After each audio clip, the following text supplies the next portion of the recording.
What is up, denizens of the interwebs? It's Arzo Chats here, coming at you with another video, and this time we're talking about a lot of the news regarding Neil Gaimen, as many of his projects are either being cancelled or shuffled around given the fact that he has had multiple credible allegations of sexual assault levied against him. And as Neil Gaimen has been a major male feminist over the last few years, I'm going to be completely honest and say that I'm not surprised whatsoever. Now, before I start talking about the accusations and what's being changed, I just want to be very clear. I love Neil Gaimen's work. I hate the guy. I had an interaction with him on Twitter in sophomore year of high school where he was super cordial and he told me the reason why he writes, and I thought it was really awesome. He used it for a school presentation.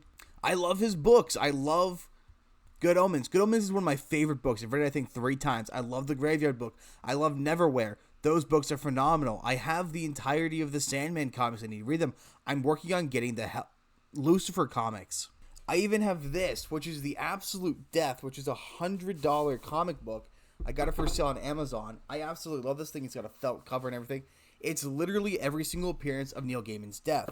Neil Gaiman's Death animated short is one of my favorite all-time DC shorts. It's phenomenal. It's sweet. It is a somber and beautiful thing. I love the Graveyard book. That's probably one of the best children's novels I've ever read. But at the same time, I'm not surprised whatsoever that Neil Gaiman is this kind of sexual deviant when you look at the fact that he's been a non-stop male feminist freak over the last few years. And as we all know, the more of a feminist a man acts like, the bigger the skeletons he's got hiding in his closet. And it's usually almost always something to do with sexual deviance. So I'm not surprised whatsoever by any of these accusations. I just think it's a shame that his TV shows are being punished because, let's be honest, despite Neil Gaiman being an absolute psychopath 20 years ago, he could write some really good books. He doesn't have to work on them now because Neil Gaiman is ideologically compromised, and that's more than painfully evident by the way that Good Omens Season 2 was treated and Season 3 is being treated. Now that we know that they've actually significantly reduced the length of Season 3, and that's exactly what this article is about. So, like, subscribe, and let's get into that. Coming from Billy O'Dory over at Bounding Into the Comics, Good Omens Season 3 reduced to a single 90-minute episode after Neil Gaiman's exit series over sexual assault allegations. The first important thing to note is that somehow the second season was incredibly successful of Neil Gaiman's Good Omens, which the first season was perfect. The first season was an amazing adaptation of the book. It had everything down to the core. It got the jokes right. It had the scenes right. You could point to exact scenes in the show that were directly translated to the novel. It was an excellently done adaptation that I just adored, and the actors in it were all top-notch. Of course, this was before I knew that David Tennant was ideologically compromised as well. However, the second season was a complete and utter waste of time, in my opinion, that completely shat on the legacy of Terry Pratchett and completely ruined the work Neil Gaiman had written out. Most importantly, because of his insistence on LGBT pandering that, as you guys know, I absolutely despise being pandered to. I feel like whenever someone makes a character gay because someone wants it to be and just panders with it, it's just more of an insult, and I'd much rather just be called the F-slur. In fact, when Neil Gaiman started trending over these allegations, I saw people on Twitter legitimately going, why didn't he think about the gays? How is this going to impact the gay community? Like, shut the hell up. No one cares. This is what's wrong with my community. And it's the fact that we're all a bunch of narcissists. Well, not all of us. The people who are loud about it and proud about it are all a bunch of narcissists who need to shut their mouths. No one cares about what happens to your favorite gay ship. Which, by the way, Aziraphale and Crowley are not gay. They were not intended to be a relationship. They are not dating. They are not in love with each other. They are platonic. They are friends. If you think Aziraphale and Crowley are dating, you need to go outside, touch some grass, and maybe learn what a friendship is. But O'Dory continues on, saying that it's no shock that the show received a third season, which I guess makes sense because the show seems pretty cheap to make and was well received amongst the shipper crowd. However, behind-the-scenes shakeup has never reduced the long-awaited final season. Long-awaited, no. The first season was long-awaited. The rest of it is received with a very disgruntled grunt to a single 90-minute long episode. And as been covered, Good Omens has checked every box for a clever, witty, and funny comedy that not only made it successful on Prime Video, but also made goodness watchable and fun thanks to Neil and the original series' late co-creator Sir Terry Gilliam's immense creativity. And yeah, the stuff that was written by Terry and Neil together was all phenomenal. Season 1 was perfectly written, and the book is even better. I highly recommend going and reading it. And as this says, Original Lost is a limited series. Good Omens was extended thanks not only to its success, but also because Gaiman had an idea for its continuation.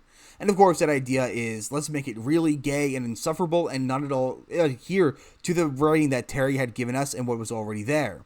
They claim that Terry was determined that if we made Good Omens for television, we could take the story all the way to the end. But the story was at the end. Good Omens was a finished novel. There was an end in that book. And then with the show's second season ending on a sad note as the two main characters, Aziraphale and Crowley, parted ways, the budding romance between them and the fate of the world at stake, once again, that's the big problem. They're not gay. Anything that interprets these two characters as lovers is wrong. Just no. Learn what a fucking friend is.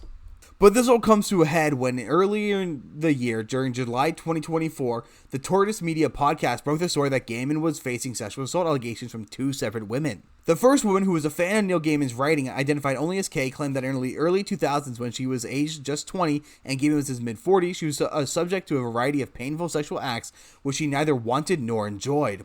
And the second woman, known only as Scarlett, accused Gaiman of assaulting her in a bathtub at his New Zealand residence, with the assault apparently happening shortly after they met in February 2022 when she worked at his house as a nanny.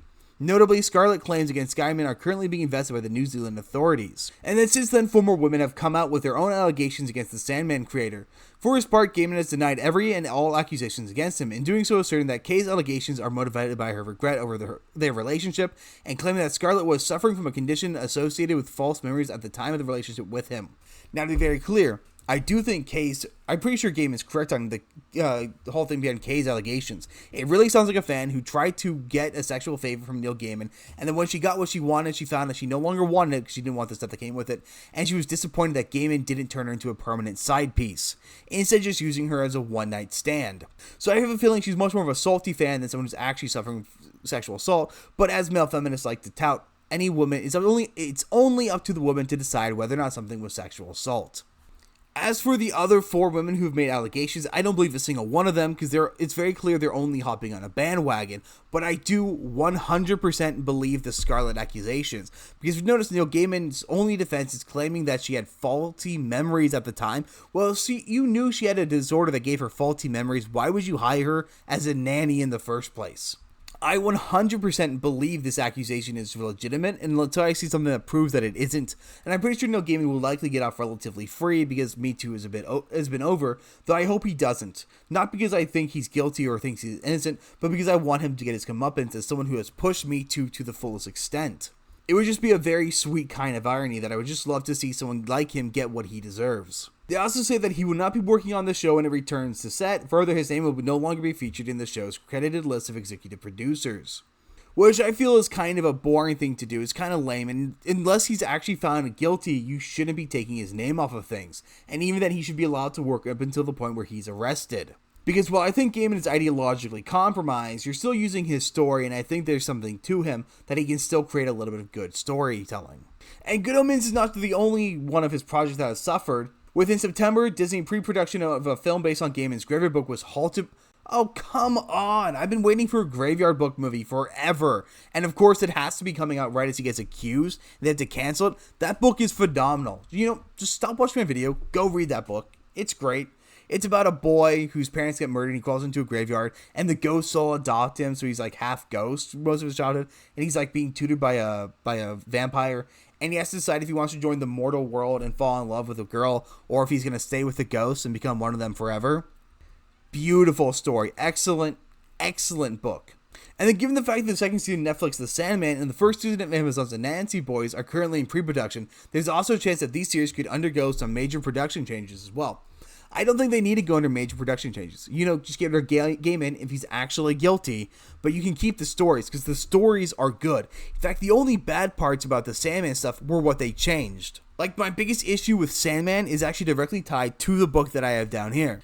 With the biggest issues I have is what they changed in regards to the character of Death, who has one of my favorite comic book designs of all time. She's one of the coolest looking characters. She's absolutely drop dead gorgeous, especially in the DC Showcase Death, which is one of my favorite animated shorts. Just go out and watch that too. It's 20 minutes. It's so worth your time, and you're going to feel so depressed by the end of it. Where they hired Kirby Howell-Baptista to play her. Don't worry, I love her. I loved her in The Good Place as Simone. She was amazing in that role. She is not Death. Death has this sweet, somber, kind of understated happiness about her. She's very kind, but it's very much in an understated and very soft way that's kind of almost missable. But she's very sweet, very pretty.